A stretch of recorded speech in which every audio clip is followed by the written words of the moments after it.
Ano mo ito? Free. Kulang ng ano yan, ng itong isda. Malaking talbos niya. Ay, salamat. No, diba? Hindi ang talbos ng kamote. Sarap nga eh. Ay, bubang pala, bablang. Sana lagi, no?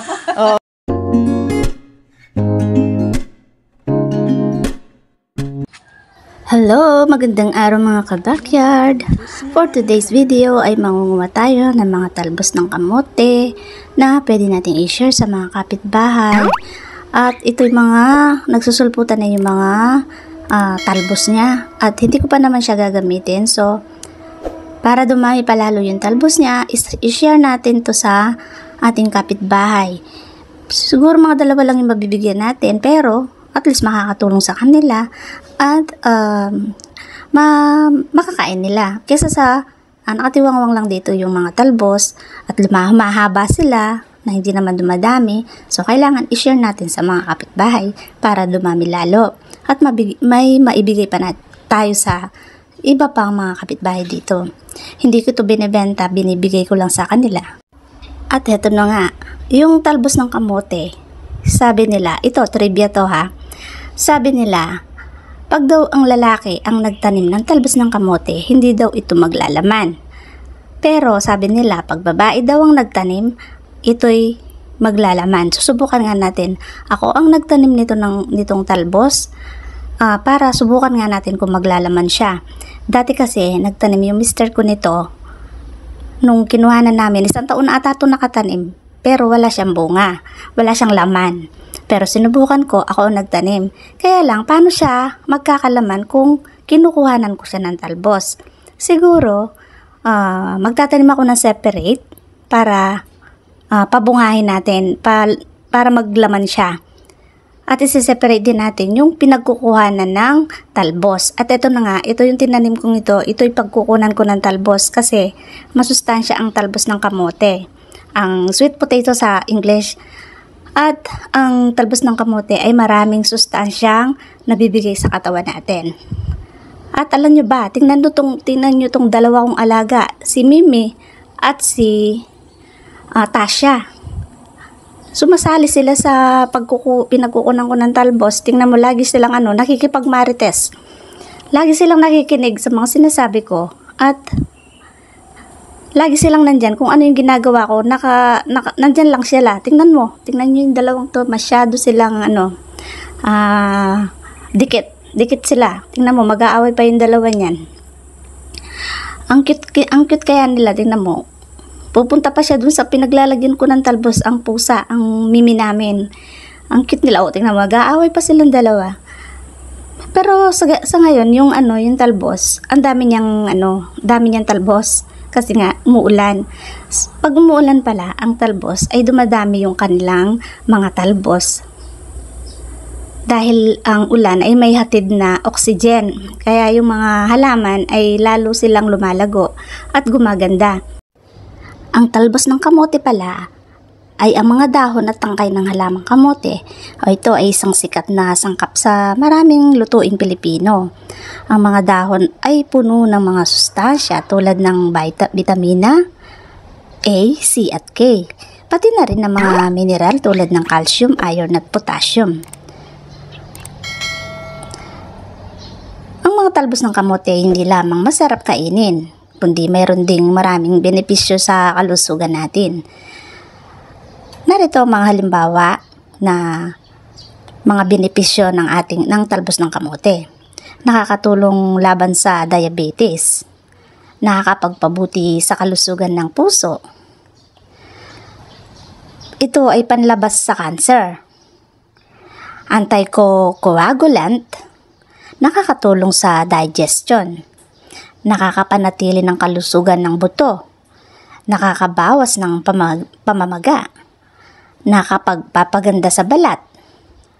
Ito ay mataas din sa iron. Nakakapagpabuti sa cognitive function. Ang mga vitamina at mineral na taglay ng talbos ng kamote ay naglalaman din ng mga nutrients katulad ng vitamin A, vitamin C, vitamin K, iron, calcium. At syempre, paano gamitin ang talbos ng kamote bilang isang herbal na gamot? Pwede rin pala itong herbal na gamot. Ito ay ginagamit sa ubo at sipon. Ang talbos ng kamote ay may anti-inflammatory para makatulong sa paglunas ng ubo at sipon.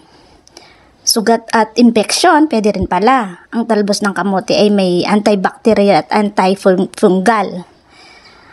Ang diabetes, ang talbos ng kamote ay may hypoglycemic effect na nakakatulong sa pagbaba ng blood sugar level sa mga taong may diabetes.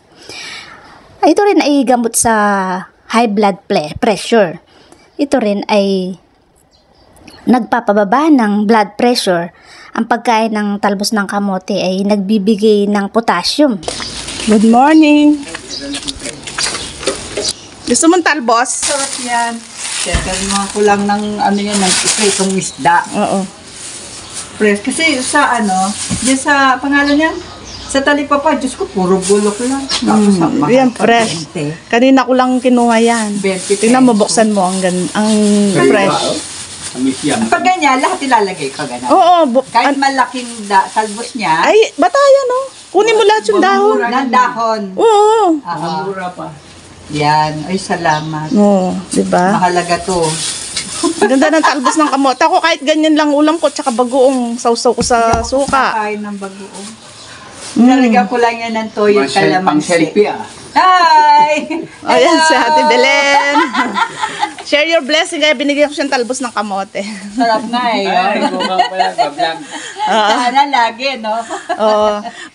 Marami kasi dahil nag-uulan na. Oo, masuwi, mabusog. Oo, tapos para marami siyang Ganito? Oo. Oo. Pag pinagputulan nun, marami yung bagong dahon. Ayun. Mga talbos, ang uusbong.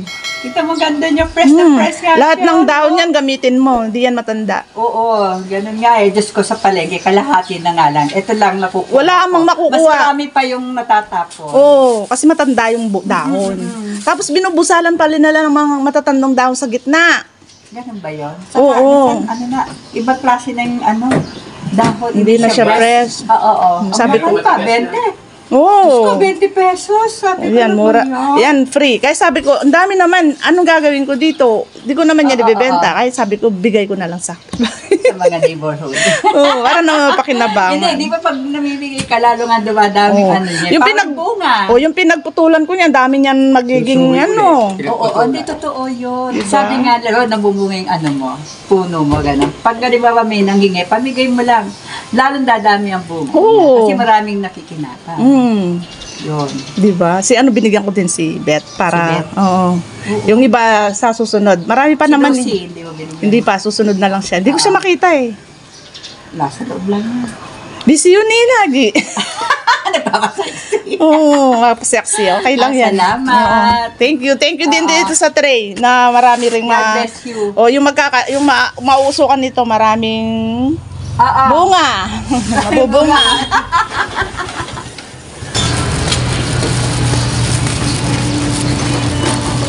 Good morning, Beth. Bigyan kitang talbos. Ha? Bigyan, Pasok ka. bigyan kitang talbos. Anong talbos? Anong kamote? Tanim mo ito. Free. Riyan? Ayan. Tanim ko yan, Thank oh. you. Ang daming talbos Saging kaya siya, na. saging. Ayaw magkape? Wala pa saging. Titingnan muna niya. Ayaw magkape? Ha? Ayaw magkape? May busy ka eh. Di, okay lang. Nandyan lang naman ako. Hindi ka, sabay sa Masarap kaya yan. Sausaw mo sa Oo ano. nga. Mag-isda ka. Oh, tingnan mo ang Si lago. Bibi, bigyan mo kasi si Bibi. Hindi kaya ano to doon kay Belen. Sa susunod na lang sila. Salang dalawa ni Lucy. Ano? Binigyan mo si Lucia? Hindi ako naiya ako dyan eh. Baka may... Eto na nga at pinagkape pa tayo ng binigyan natin ng talbos. Meron ng kape, may tinapay at may palaman pa. Kaya maraming salamat at don't forget to like, share, and subscribe. And hit the bell para laging notify sa mga bago pa nating video na gagawin. Hanggang dito na lang. Bye!